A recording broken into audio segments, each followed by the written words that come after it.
The Indonesian National Armed Forces, in 2014 comprises approximately 395,500 military personnel including the Army, Navy including the Indonesian Marine Corps, and the Air Force. The Indonesian Armed Forces was formed during the Indonesian National Revolution, when it undertook a guerrilla war along with informal militia. As a result of this, and the need to maintain internal security, the armed forces including the Army, Navy, and Air Force has been organized along territorial lines, aimed at defeating internal enemies of the state and potential external invaders. Under the 1945 Constitution, all citizens are legally entitled and obliged to defend the nation. Conscription is provided for by law, yet the forces have been able to maintain mandated strength levels without resorting to a draft. Most enlisted personnel are recruited in their own home regions and generally train and serve most of the time in units nearby. The Indonesian Armed Forces are voluntary. The available manpower fit for military service of males aged between 16 and 49 is 52 million, with a further 2 million new suitable for service annually. Military spending in the national budget was widely estimated 3% of GDP in 2005, but is supplemented by revenue from many military-run businesses and foundations. The Indonesian Armed Forces personnel does not include members of law enforcement and paramilitary personnel such as the Indonesian National Police,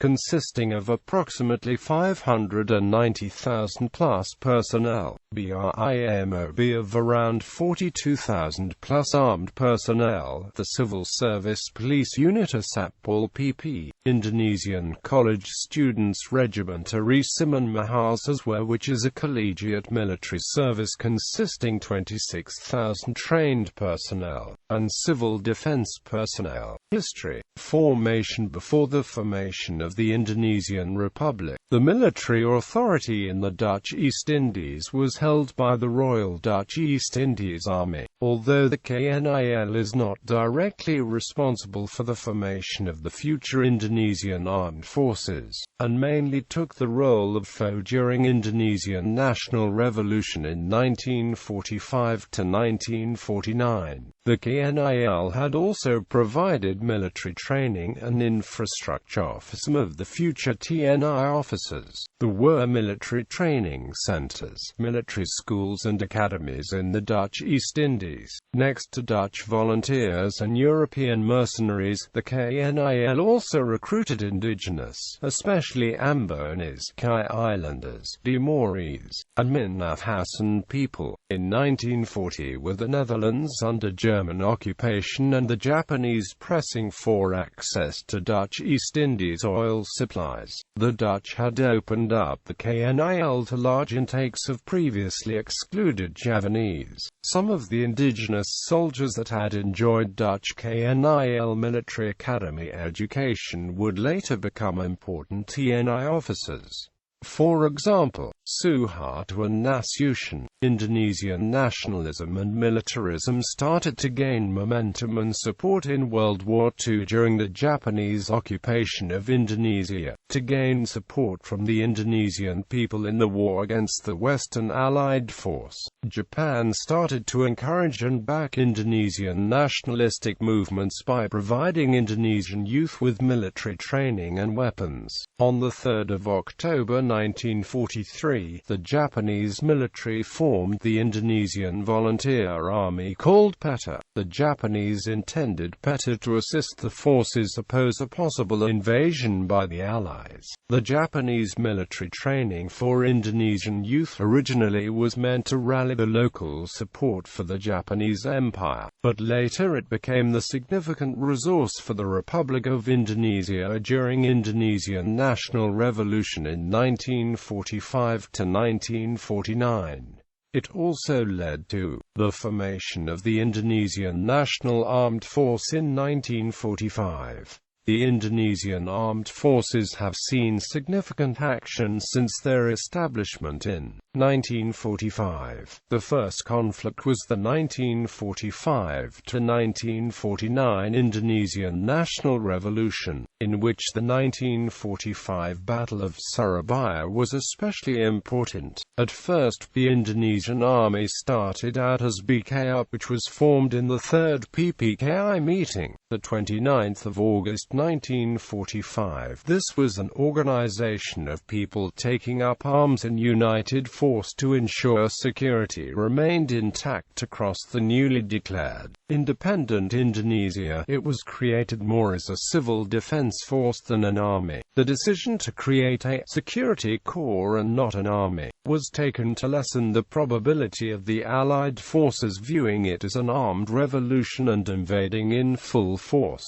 At the capitulation, one of the terms of surrender to the Japanese was to return the Asian domains they had conquered to the previous nation of the Allies, certainly not to liberate them independently. When confrontations became sharp and hostile between Indonesia and the Allied forces, on the 5th of October 1945 TKR was formed. This was a move taken to formalize, unite, and organize the splintered pockets of independent troopers across Indonesia, ensuing a more professional military approach to contend with the Netherlands and the Allied force invaders. In January 1946, TRI was formed, in a further step to professionalize the army and increase its ability to engage systematically. In June 1947 then, TRI changed its name to TNI, which is a merger between the TRI with Independent Troopers Paramilitary People's Struggle across Indonesia. Independent Indonesia. From the 1950s to 1960s, the Republic of Indonesia struggled to maintain its unity against local insurgencies and separatist movements in some of its provinces. From 1948 to 1962, the TNI was involved in local warfare in West Java, Aceh, and South Sulawesi against Darul Islam, Tentara Islam Indonesia, a militant movement aimed at establishing an Islamic State in Indonesia. The TNI also helped bring the rebellion of Republic of South Maluku to a close in 1963.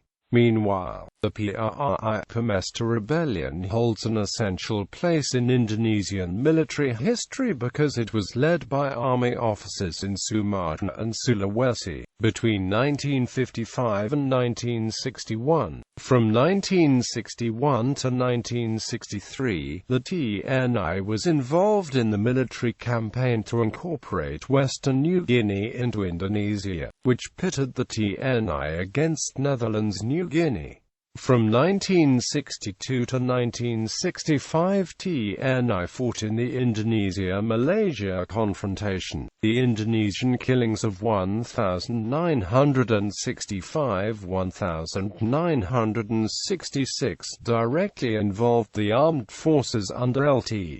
General Suharto fighting against the Communist Party of Indonesia. Indonesia developed a good relationship with the Soviet Union in the period of 1961 to 65. The Soviet Union sold 17 ships to the Indonesian Navy, the largest of which was a Sverdlov-class cruiser. The size was 16,640 tons, very big compared to the current Indonesian Sigma-class corvette at only 1,600 tons. Indonesia procured 12 Whiskey-class submarines plus 2 supporting ships. Indonesia had more than 100 military aircraft, 20 supersonic MiG-21s, 10 supersonic MiG-19, 49 MiG-17 and 30 MiG-15.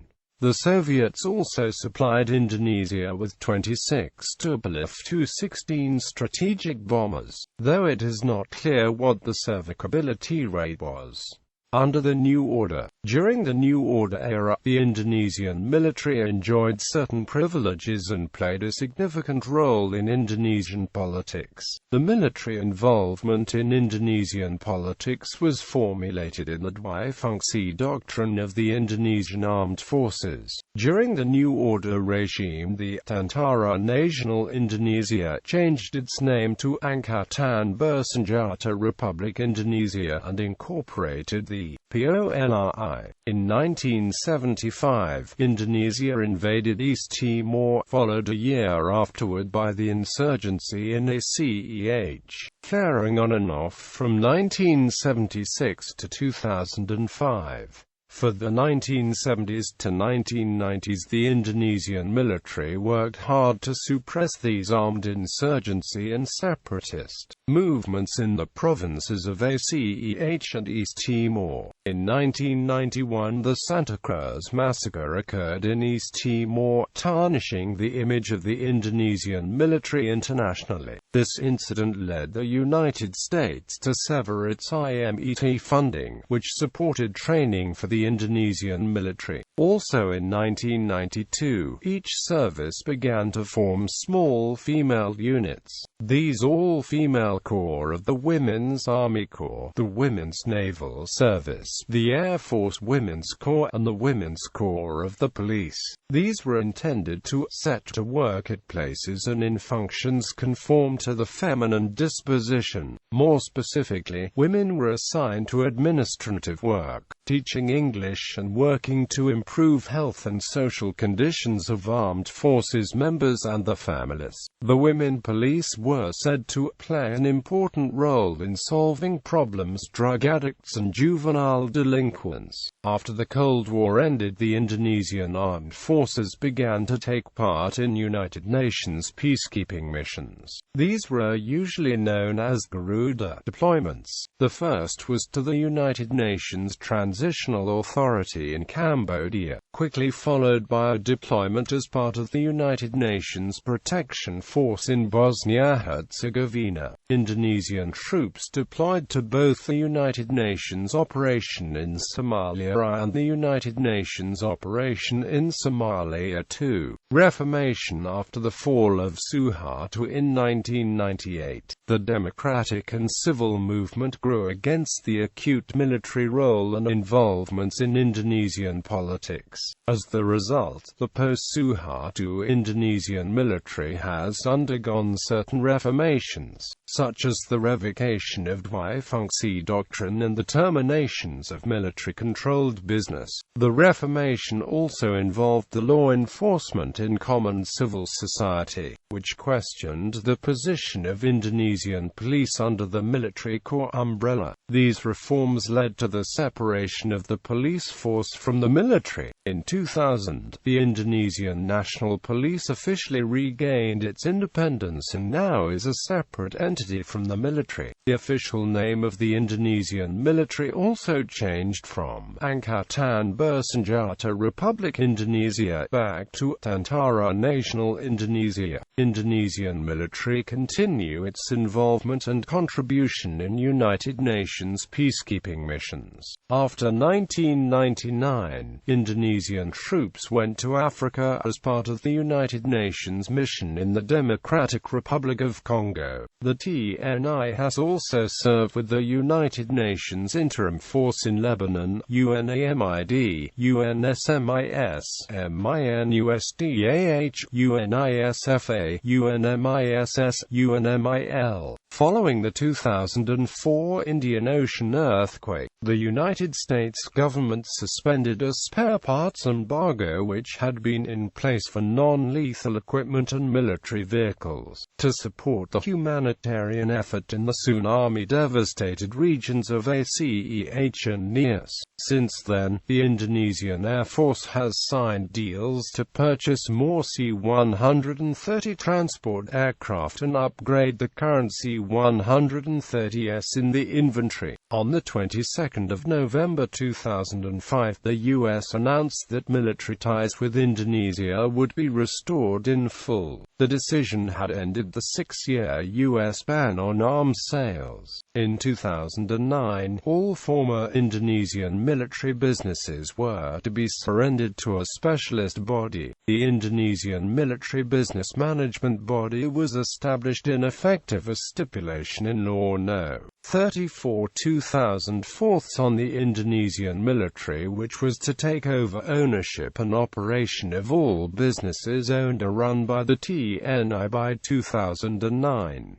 Unlike the former National Banking Restructuring Agency, which burdened the Indonesian state with losses, the BPBTNI would bear all losses alone. From 2010 onwards, military spending in Indonesia was aligned to the Minimum Essential Force Strategic Plan 2010-2014 requirements. Under MEF 2010-2014 funds of up to Rp 150 trillion to spend over 5 years to procure major weapons systems. Rp 50 trillion $5.47 billion will be used to accelerate achieving the minimum essential force. Rp 55 trillion for procurement and Rp 45 trillion for maintenance and repair. Subsequent funding would be made available to fund the strategic plans of MEF 2015 to 2019 and MEF 2020 to 2024 to achieve the strategic goal of minimum essential force. Political role of the military.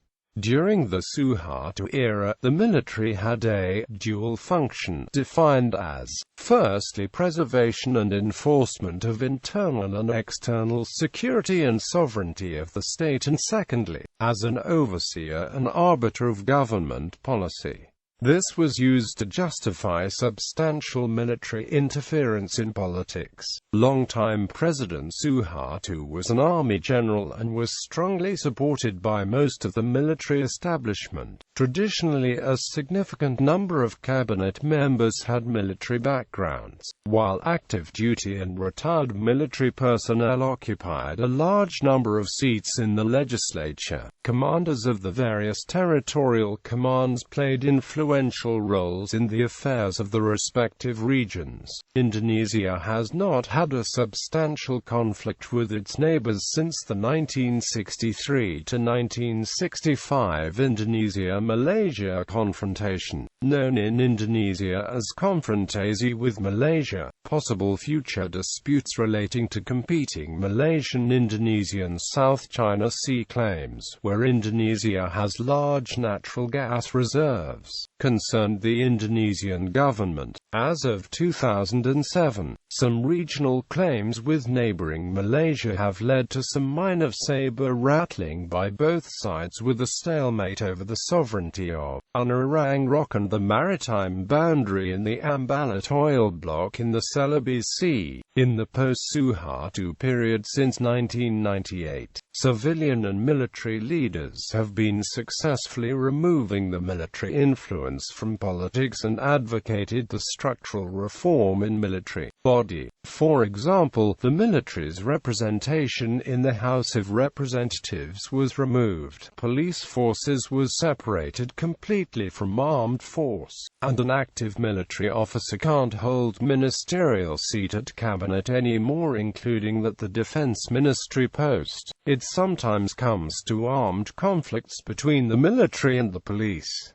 Philosophy and doctrine. The Indonesian military philosophy overriding defense of the archipelago, summarily civilian military defense, called total people's defense, consisting of a three-stage war, a short initial period in which invader would defeat a conventional Indonesian military, a long period of territorial guerrilla war followed by a final stage of expulsion with military acting as a rallying point for defense from grassroots village village level upwards. The doctrine relies on a close bond between villager and soldier to encourage the support of the entire population and enable the military to manage all war-related resources. The civilian population would provide logistical support, intelligence, and upkeep, with some trained to join the guerrilla struggle. The armed forces regularly engage in large-scale community and rural development. The Armed Forces Enters the Village program, begun in 1983, is held 3 times annually to organize and assist construction and development of civilian village projects. The current developments in Indonesia's defense policies are framed within the concept of achieving minimum essential force, or MEF, by 2024.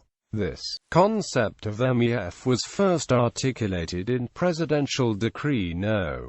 7/2008 on General Policy Guidelines on State Defense Policy, which came into effect on 26 January 2008. MEF is defined as a capability-based defense and force level that can guarantee the attainment of immediate strategic defense interests, where the procurement priority is given to the improvement of minimum defense strength and/or the replacement of outdated main weapon systems, equipments. To achieve this aim, MEF had been restructured into a series of 3 strategic programs with time frames from 2010 to 2014, 2015 to 2019 and 2020 to 2024, as well as spending of up to 1.5 to 2% of the GDP. Organization. The Indonesian Armed Forces have long been organized around territorial commands.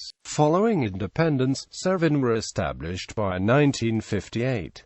No central reserve formation was formed until 1961. It was only after the attempted coup d'état of 1 October 1965 and General Suharto's rise to the presidency that it became possible to integrate the armed forces and begin to develop a joint operations structure. Following a decision in 1985, major reorganization separated the Ministry of Defense and Security from the ABRI headquarters and staff. HANKAM was made responsible for planning, acquisition, and management tasks, but had no commander control of troop units. The ABRI Commander-in-Chief retained command and control of all armed forces and continued by tradition to be the senior military officer in the country. Since the separation of the ministry from the Armed Forces headquarters in 1985, the HANKAM staff has been composed largely of retired military personnel. The split provided positions of responsibility for highly qualified but relatively young retired officers of the generation of 1945, while also opening up high-level billets in ABRI to younger active duty officers who had been frustrated by slow rates of promotion. The administrative structure of HANKAM consisted of a Minister, Secretary General, Inspector General, 3 Directorates General and a number of functional centers and institutes. The Minister, Inspector General, and 3 Directors General were retired senior military officers.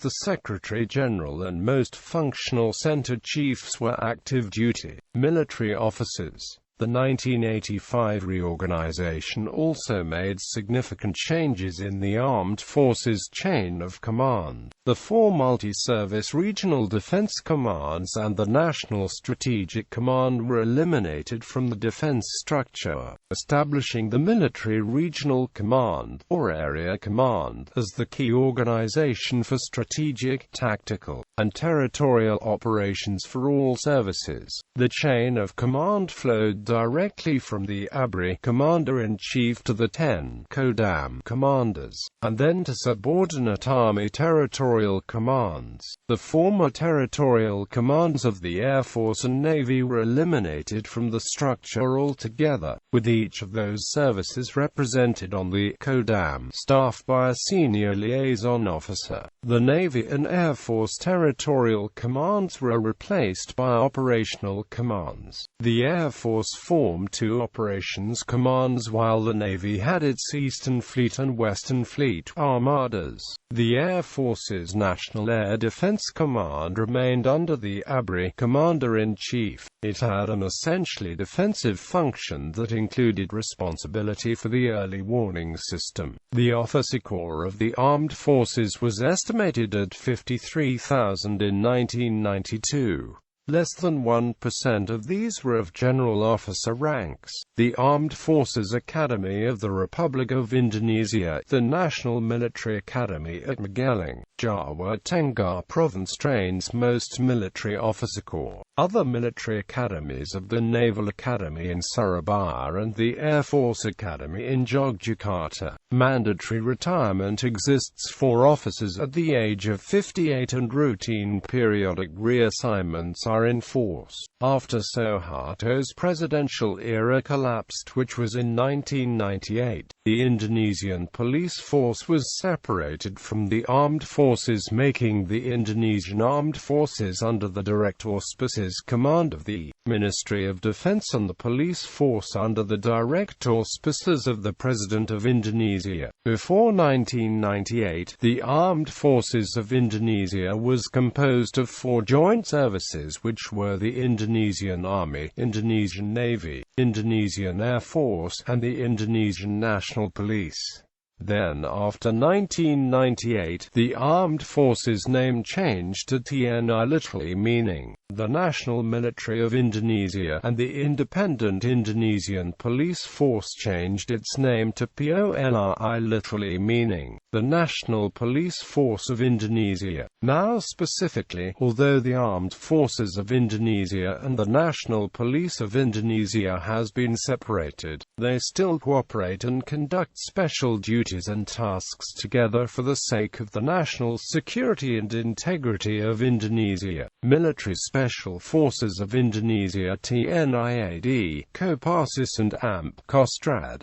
TNIL, Indonesian Marine Corps, Kopaska, Denjaka, Taifib and AMP Kesachin-Gurita. TNIO, Paskas and AMP Bravo Detachment 90.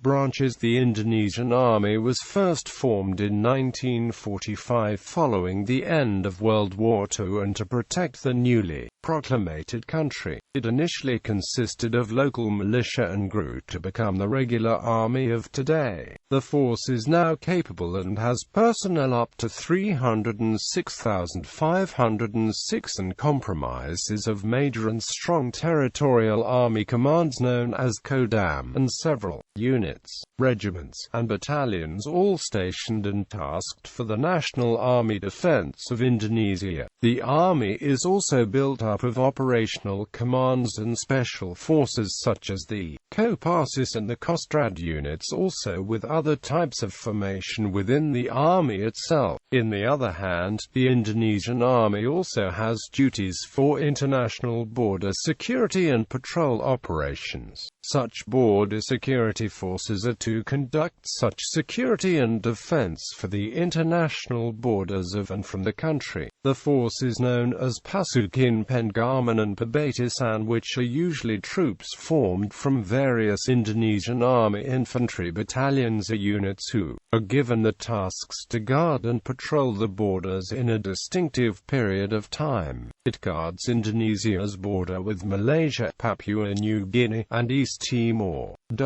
The Indonesian Navy was first formed on the 22nd of August 1945. It became the second country in Southeast Asia to acquire a naval capability. The current strength of the Indonesian Navy is around up to 74,000. In contrast to many other nations and military traditions, the Navy uses infantry-style ranks. The Indonesian Navy has two major Navy fleets, which are the Western Fleet based in Jakarta and the Eastern Fleet based in Surabaya, both holding responsibility for the defense of the two maritime and naval territorial commands. In the other hand, the Indonesian Navy also has a management of aircraft and aviation aviation systems which are operated by the Indonesian Naval Aviation Service. The Indonesian Navy has also purchased 8 Mi-2, but only 2 have arrived because of problems with the Indonesian Navy's bureaucracy. The Navy operates 52 fixed-wing aircraft and 23 combat and transport helicopters. The Indonesian Navy also includes the Indonesian Marine Corps. It was created on 15 November 1945 and has the duties of being the main naval infantry and amphibious warfare force with quick reaction capabilities and special operations abilities. The Indonesian Air Force is headquartered in Jakarta, Indonesia. Its order of battle is split into 2 Air Force operational commands. Most of its air bases are located on the island of Java. In addition, the Air Force also manages the National Air Defense Command, in terms that its commander is always an Air Force 2-star marshal. However, its operational command falls directly under the commander of TNI. In 1946, Indonesia became the second country in Southeast Asia to acquire an Air Force capability, with the formation of the Indonesian Air Force. Presently, the Indonesian Air Force has up to 34,930 personnel equipped with 510 aircraft including Su-27s, Su-30 fighters, A-4E Skyhawks, Northrop F-5S Eurofighter Typhoons, etc. The Indonesian Air Force also has a formation of Special Operation Forces which is known as Pasukas that are tasked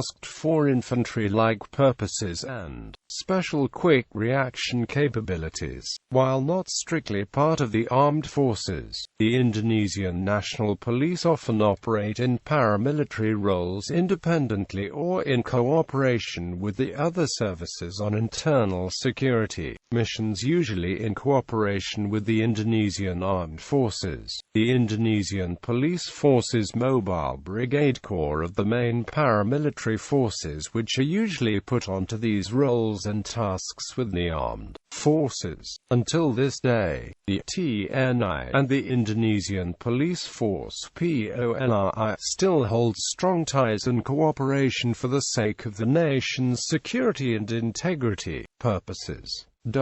Budget. Beeson and Bellamy wrote in 2002 that, by some estimates 60 to 65% of the military's actual operating expenses come from off-budget sources rather than the government. This is a euphemism for a host of legal and illegal practices that include legitimate involvement in state-owned and private businesses, as well as a range of activities in the black economy. An estimated 30% of government funding of the military is lost through corruption in the process of buying military equipment and supplies. In addition, the territorial commands are responsible for the bulk of their operational fundraising. List of commanders.